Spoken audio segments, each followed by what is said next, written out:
Savasana, corpse pose, sometimes referred to as pentacle. When it's in the pentacle, the legs and the arms are a bit wider,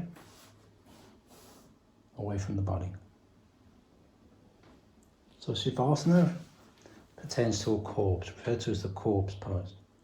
Classically and traditionally within yoga, and the same within yin yoga, this is usually the end of the practice.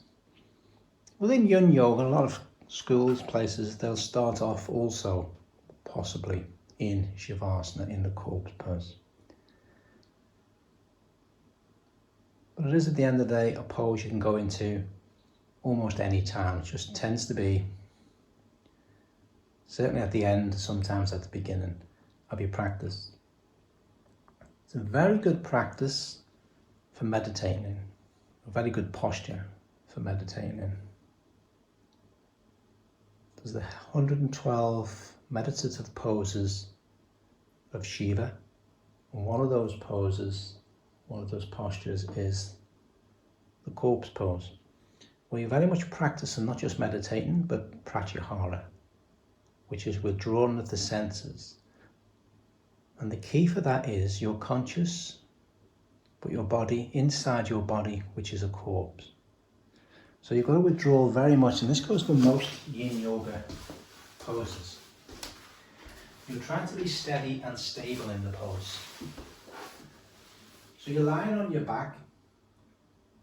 There's different ways you can do it. The way I prefer to, the legs slightly apart. Now, obviously that'll depend on the size of your thighs. If you've got particularly large thighs, then you may just have to have your legs, obviously your thighs touching. But for someone like tennis, feet are still within the mat and the thighs aren't touching at all. The arms are away from the body, palms up. And again, same principle there. Ideally, if the arms are away from the body. The main part of this pose really, or the challenge, is for the mind. Is for stilling the mind and for meditating. And most people think it's an easy pose. There's a lot of fidgeting that can go in this pose as well. So that's Tanya in Shavasana without any props. What some people may want to consider is they may prefer the head on a block or on a cushion or raised slightly. They may prefer either a small bolster or support underneath the knees, or if I want to relax or meditate for any length of period, I like a bigger bolster.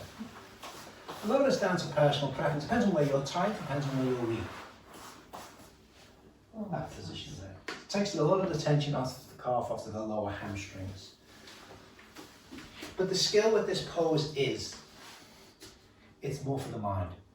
It's withdrawing the senses into the body and very much listening to, well, it's usually the opposite of what most poses we get into. We listen to what the body's telling us. With this one, the idea is not is to switch off from the body and just be consciousness within a corpse. It's basically to be as still and steady as you possibly can be, which again is the aim for all the yin poses.